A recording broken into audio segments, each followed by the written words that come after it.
afternoon, everyone. My name is Paul, and I am a nerd, and you are lucky enough to be here for the September, don't call it August, 2018 Worldox Virtual User Group meeting, where today we are talking about attaching documents to an email, the two ways to do it. Mary Jo's going to take that topic, and search templates and what they are, and I'm going to take that topic.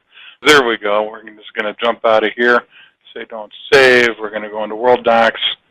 And Mary Jo, you've got my Outlook down there. Open Outlook here. Okay. So take it away. Yeah, so I'm going to talk about a couple of different ways to attach email to a document from Outlook. So if we are in here, and I'm just going to start a new email. So we're just going to do, where's your new email, Paul? There we go. So I'm going to just start a new email. And if I needed to send this to Paul and I needed to attach a file, right from Outlook, I can click on Attach File. And when I attach that, it'll ask me where do I want to attach it from. And I'm just going to go all the way down here to the bottom to say Browse this PC. And as soon as I do that, Worldox will pop open. And then I can navigate out to wherever it is that I need to attach that document from. So if I were on this list right here and I needed to attach, 2 or 3 of these, I think, you're just on your favorites. So if I just needed to grab a couple of these documents and attach them, I can highlight whichever ones that I want. If it's just one, I can do one. If it's 3 or 5 or whatever, I can go ahead and just select all the documents that I need. And when I get them all selected, as long as I double-click on one of them, so I'm just going to double-click, it will take them and ask me if I want to go ahead and attach the 2 that I've selected. Now, if I had 3, it would say 3. If I had 5, it would say 5. If I have 1, it would say 1. Whatever it is, as long as I double-click on it, then that will go ahead and open this box up. Go ahead and hit Continue. And now it's going to ask me if I want full copies, or if I want in a Worldox file list, or if I want to do an encrypted container. So let me talk about what the differences are in these things. So if I am sending files to somebody outside of my organization who does not have access to my Worldox documents, which is probably going to be most of the people you're sending your emails to outside of your current workplace, I want to send full copies of the files. Because if I send them this next one, this is only a link. If I do in a Worldox file list, internal use only, this is only good. It'll send a little link to the document in my Worldox system. So outside of my organization, I want to send full copies of the document. Inside my organization, I can say in a Worldox file list. And that will just give them a little WDL file, and that when they click on it, it'll immediately open their Worldox to that document, and they can just open it from there. So we're not really taking it out of the system and sending it anywhere. The last option that we have is, again, probably going to be used for external, and that's to put it into an encrypted zip file with a password. So if we select that option, it will go ahead and put both of these files that I've selected into a container, and I can give it a password and then send it, and then they would have to have that password to open that document, that particular zip file. And so, you can also not put a password in and just create a zip file. That's true. But you do have that option to create a password if you'd like. Okay, so that's where we can do that. And then you also can attach documents with their doc ID instead of the document descriptions. Now, again, internally, it's going to already give you that Worldox file that they could just go to with that. But most of the time, if I put a document ID in there, the people that I'm sending it to, that does not mean anything to them, whereas the document description might. So I usually tend to just let it be the document description, but that's up to you. So I've selected my 2 documents. I say I want full copies because I'm sending this, I'm going to pretend Paul is outside of my system, and I'm going to say OK. Now the key to doing this is, as we're talking, you can see this is taking a few seconds to actually attach those 2 documents. That was probably, what, 3 seconds, 4 seconds? Yep. And what I have found, and I've made this mistake in the past, is I've already typed my email, and then I go to Attach Files, I select my documents, I double-click, say OK, and I get ready. It opens up my Outlook, and I just hit Send because I said, oh, yeah, I attached them, and I don't wait that 3 or 4 seconds, and I didn't see those 2 documents pop up. I send my document, and I don't have my documents attached. You need to wait that few seconds until you actually see the documents that you want to attach pop up into the attached section of your email. Once they're there, then go ahead and hit send, and then that email is going to go with those documents attached. So that's where you can do that from within Outlook, okay? So that's the one way that you can do emails. Now, some people email directly from Worldox. So if you are in Worldox and you select your documents in here, and I'm just going to, I know these are emails, but I'm just going to select a couple of things. Whoops, get out of that. Get over here. So we're just going to select a couple of emails here. And let's say these are my attachments, and I want to send these to Paul, and I'm in Worldox. I can email right here from Worldox as well. So if I hit email, it's asking me if I want to hit attach those 3 documents that I've selected and continue. It will then open up, and again, I have that same 3 choices, full copies in a Worldox file list or encrypted container. Say OK, and now it's going to go ahead and attach these and open the email so then I can say who I want to send it to. So it's kind of the backwards way of doing it. It's now opening Outlook after I've attached the documents. Now I can say who I want it to, and then I can type my email to whoever. So either way works. It's doing the exact same thing. You're still attaching documents to an Outlook email, and you're sending it. It's just where are you starting the email from? Are you starting it from Practice Master, from Worldox, or are you going to start it from Outlook directly? Paul? Well, and now Mary Jo's going to go look at questions because, again, I have failed. There are no questions. Good. You may go ahead. Now, one thing I'll point out is if you're sending an email with an attachment to somebody in your firm and you know that they are on the road and they're going to look at it on their cell phone, do not use the link because they can't load Worldox on their cell phone. That's the only time that I'd ever say to send something internally without the link. And I do want to point out, everybody knows how to attach emails in Worldox. The problem is, our research shows, we have a panel of people that wear white coats and have clipboards, and our research shows that more than half of the people that we talk to don't know that there are 2 ways. Some people are doing it one way and they don't know about the other way, and then, of course, vice versa. So would that be every 2 out of 4 Worldox users that have been surveyed? Agree. I think it's 3 out of 5. 3 out of 5 would agree? Yeah. But that's more than half. I think they would. I don't know. That's more than half. I'm sorry. I didn't realize you were phrasing the question as the positive. Yes. 2 out of 5 then. Yes. 2 out of 5. I agree that they know both ways, but yes. 3 out of 5 don't. Yes. And sometimes it's, even though you're used to always doing it from Outlook, there are times when it's more convenient to do it straight from Worldox, and of course vice versa. So there you have it. The rest of the story, why we decided to talk about that. I am going to talk about search templates.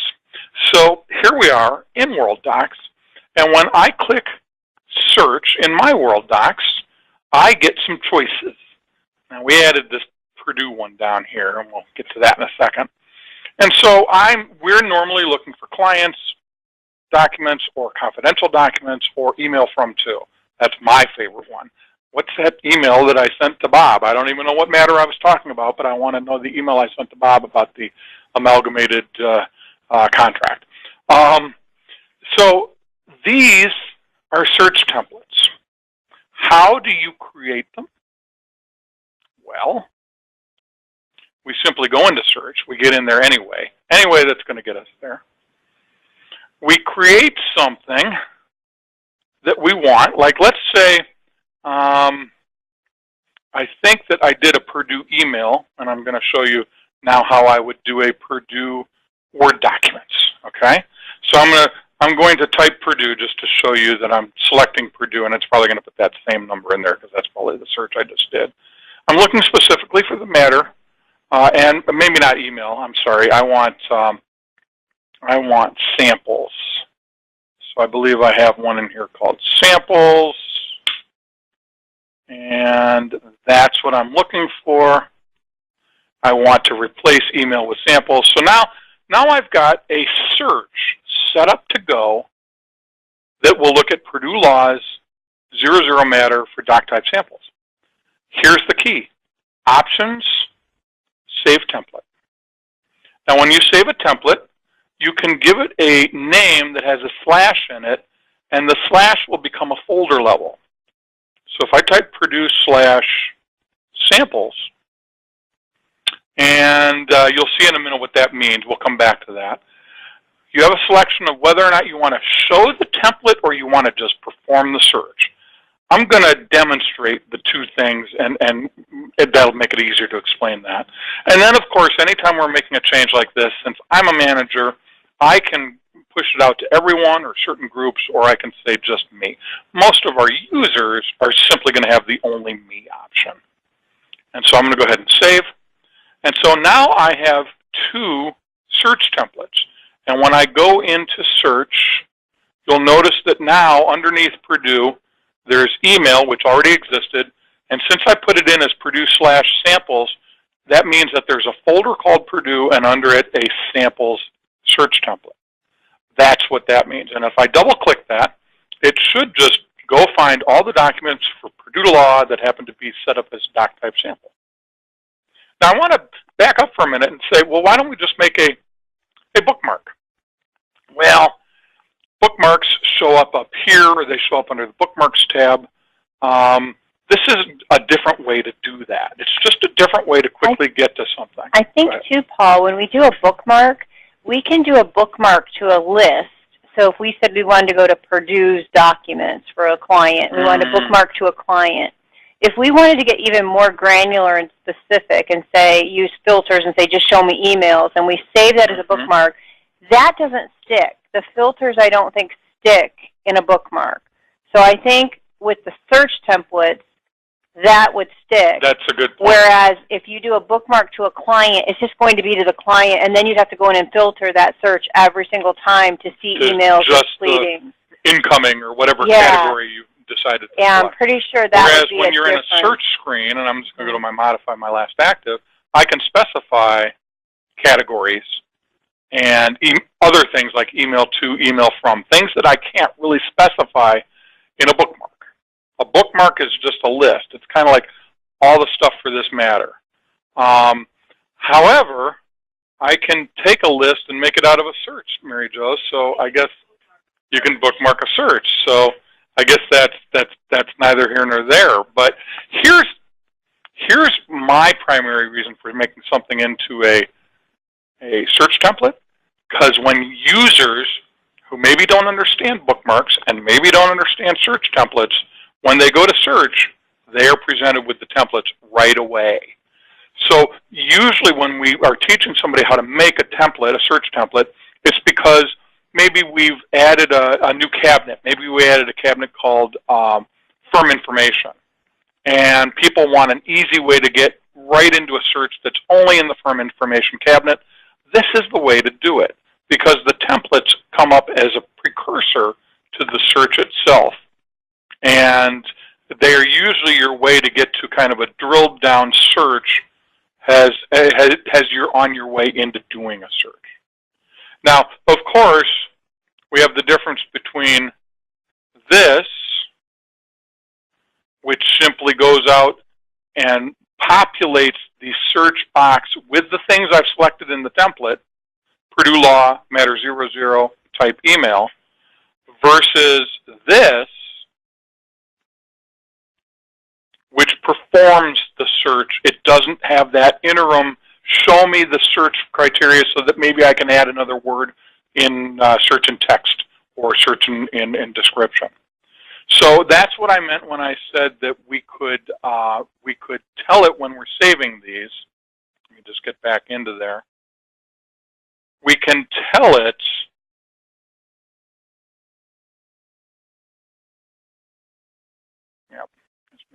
be the long way to do this. Let me do this. We can tell it either perform the search or show the template. If you're familiar with bookmarks, this is the same functionality that's in bookmarks. So it's a matter of, do you want to go straight to the list of the criteria you've specified in this template, or do you want to give them the option to show the search dialog and let them further refine it by perhaps adding a word they want to search the text for?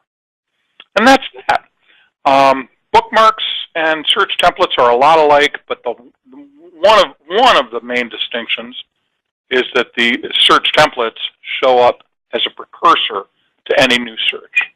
So they're the things that users that aren't as experienced, that aren't creating bookmarks, that aren't creating advanced search templates, these are what they're going to want to see, because they're already there. They're just on the way into search, make things a little bit easier for them. And that's that. Mary Jo, of course, has been doing a much better job of monitoring questions than I have, and she's indicating that we don't have any, so I'm just going to go on to say, hey, next month, we're going to talk about the best and easiest way to create a PDF from a Word document using Worldox. Mary Jo will take that topic. And I'm just going to go over some best practices in versioning, kind of a review of versioning. We've talked about it before, but we've noticed it's been a couple of years. And so we just want to go over the best practices for using the versioning functionality within Worldox. Now, as you know, if you've been here before, it's just not a virtual user group from Attorney Computer Systems if I don't take you to the website at the very end and show you how to get to all that exciting content that is available on our website all the time. Simply go to attorneycomputersystems.com. Notice the emphasis on that last S in the word systems.